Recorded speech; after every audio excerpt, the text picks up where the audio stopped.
सुब्बैया रंग बिरंगी मुर्गियों को एक तरफ एक टोकरी और दूसरी तरफ एक और टोकरी में रखता था। उन मुर्गियों को सारा गांव घुमाकर उन सबको बेचकर पैसे लेकर वो खुशी खुशी घर लौटता है। सुनो करके उसकी पत्नी सुब्बम्मा को पुकारता है सुब्बैया। हाँ जी, आप आ गए, सारे मुर्गियों को बेच दिया आपने, ऐसे कहती है सुब्बम्मा। अरे हाँ हाँ, दुगने दाम को बेच दिया मैंने, ऐसे खुशी में कहता है सुब्बैया। हाँ हाँ, उस मुर्गी को अंडे देने के लिए 2 महीने इंतजार करना पड़ेगा अब। हाँ, बात तो सही है। उन सब मुर्गियों में से एक गुलाब रंग की मुर्गी को अपने हाथ में लेकर, हाँ, ये मुर्गी तो हर 2 महीनों में एक बार ही अंडे देता है। काश ये साल भर हर महीने ऐसे अंडे देता, हम इससे बहुत ज्यादा पैसे कमा लेते। ये कहकर उस मुर्गी को वही जमीन पे छोड़ देता है सुब्बैया। चलो छोड़ो जी, इसी मुर्गे के वजह से तो हम कुछ तो भी कमा पा रहे हैं, अब उसी से काम चलाना होगा। अब चलो, खाने का वक्त हो गया, खाने आ जाइए आप। उस रात के 12 बजने के बाद सुब्बैया धीरे से नींद में जागकर अपनी आंखें खोलता है। उसके बगल में मौजूद सुब्बम्मा गहरी नींद में थी। इसी को मौका मानकर सुब्बैया धीरे से एक चाकू को लेकर बाहर जाता है। बाहर टोकरी के नीचे मौजूद उस गुलाब रंग की मुर्गी को वो बाहर निकालता है और उस मुर्गी से सुब्बैया ऐसे बात करता है। हर महीना अगर तू अंडा देगी तो तेरा कुछ जाएगा क्या? या फिर तुझे इस बात की घमंड है कि तू एक ही है जो रंग बिरंगे अंडे देती है? आज मैं तेरा घमंड उतार दूंगा।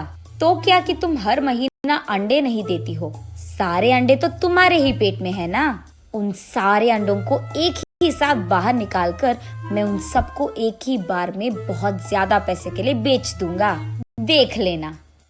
ऐसे कहकर जोर से हंसकर उसके चाकू से उस गुलाब रंग की मुर्गी को मार देता है सुब्बैया। लेकिन उसके पेट में देखने पर उसे एक भी अंडा नजर नहीं आता है। हाय भगवान, ऐसे सोचते ही रहता है कि इतने देर में सुब्बम्मा नींद से जाग उठती है। वहाँ आकर उसके पति के किए को देख, अरे भगवान, ये तूने क्या कर दिया? मैंने सोचा कि सबकी तरह तुम मूर्ख नहीं हो, पर तू तो वही निकला।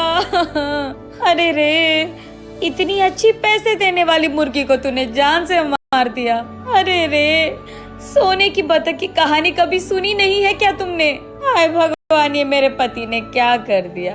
तुझे लालची बनने की क्या जरूरत थी? ऐसे वो रोती रहती है कि इतने में ए सुनो, क्या कर रही है तू? सुब्बम्मा उठो, क्या हो गया तुझे?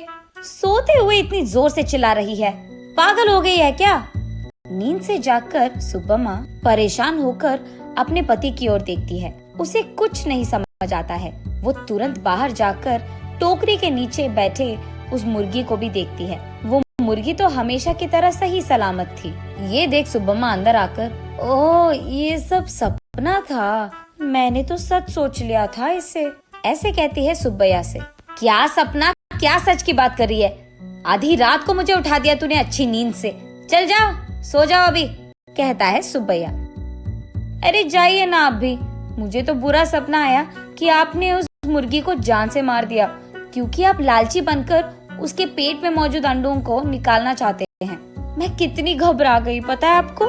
मुझे क्या पता था कि वो सपना है, मैंने तो आपको बहुत डांट लिया, ऐसे कहती है। हाँ, ठीक है। वैसे मैं उस मुर्गी को क्यों मार डालूंगा? मैं क्या पागल हूँ? वैसे मुझे तो हमारा अतीत बहुत अच्छी तरह से याद है। आज अगर हमें चैन की नींद मिल रही है तो वो उस गुलाब रंग की मुर्गी के वजह से ही है। उसको मैं क्यों मार डालूंगा? चलो सो जाओ अभी, तुम और तुम्हारे सपने। ऐसे कहकर सुब्बैया सो जाता है। लेकिन सुब्बम्मा वही बैठकर अतीत में चले जाती है। एक समय में सुब्बम्मा और सुब्बैया दोनों मुर्गियों का व्यापार करते थे। सुब्बम्मा कुछ मुर्गियों को अपने घर के पास ही रखती थी। उनको खाना देना, उनके अंडों को इकट्ठा करना और उन अंडों को अगल बगल वालों में बेच देना, बड़े हुए मुर्गियों को बिकाव के लिए रख देना और उन मुर्गियों को सुब्बैया का इधर उधर जाकर बेच देना, यही होता था। लेकिन मुर्गियां हर रोज नहीं बिकती थी। कभी कभार तो 10-15 दिनों में एक ही मुर्गी बिकता था। इसी कारण सारा गांव घूम घूम कर थक कर घर आता था सुब्बैया। कभी कभार तो उन मुर्गियों को दाना डालने के लिए भी सुब्बैया और सुब्बम्मा के पास पैसे नहीं थे। तब एक दिन सारा दिन घूमकर थके हारे सुब्बैया उसके घर लौटता है। घर आकर वो बरामदे में बैठता है और उसके बगल में सुब्बम्मा खड़ी रहती है। क्या आज भी एक भी मुर्गी नहीं बिकी? वो ऐसे पूछ ही रही थी कि वहाँ एक साधु आता है। माता, खाने के लिए कुछ दे दो, ऐसे पूछता है। थका हुआ सुब्बैया, ए साधु, हमारे पास ही खाने के लिए कुछ नहीं है, अब तुम्हें क्या दे?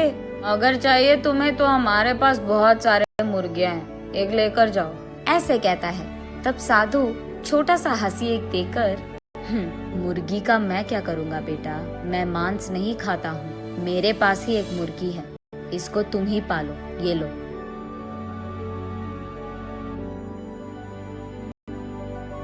ये कहकर उनके हाथ में मौजूद एक गुलाब रंग की मुर्गी को उसके हाथ में देता है। मुड़कर देखने से पहले ही वो साधु वहाँ से गायब हो जाता है। सुब्बैया तब उस गुलाब रंग की मुर्गी को देख, इस तरह की मुर्गियाँ भी मौजूद है क्या?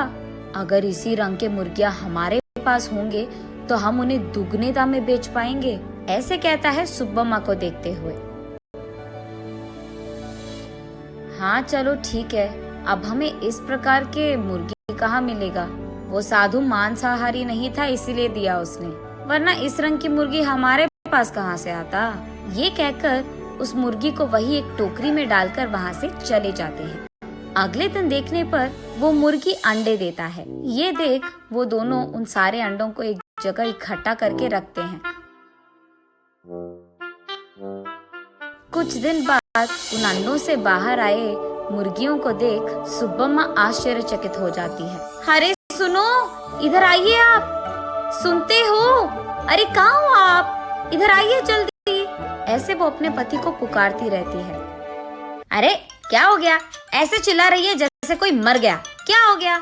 उसके ऐसे कहने पर सुब्बम्मा उसे रंग बिरंगी अंडों को दिखाकर ऐसे कहती है, अरे देखिए ना, उस साधु ने जो मुर्गी हमको दिया है उसके अंडों से रंग बिरंगी मुर्गियां आई है। ये कहकर सुब्बम्मा उन मुर्गियों को सुब्बैया को दिखाती है। चलो अच्छा ही हुआ, भगवान की कृपा हो या साधु की, हमारे लिए तो ये भला ही है। चलो हमारी मुश्किलें तो खत्म हो गई। आज ही मैं इन सारे मुर्गियों को बाजार में दुगने दाम पर बेचकर उन पैसों के साथ घर लौटूंगा। सुब्बैया जो रंग बिरंगे मुर्गियों को लाता है वहाँ के गांव वाले कभी नहीं देखे थे। इसी कारण गांव वाले सारे बहुत उत्साह से हमें चाहिए तो हमें चाहिए ऐसे एक दूसरे में बहस करते हुए सुब्बैया के पास जाते हैं।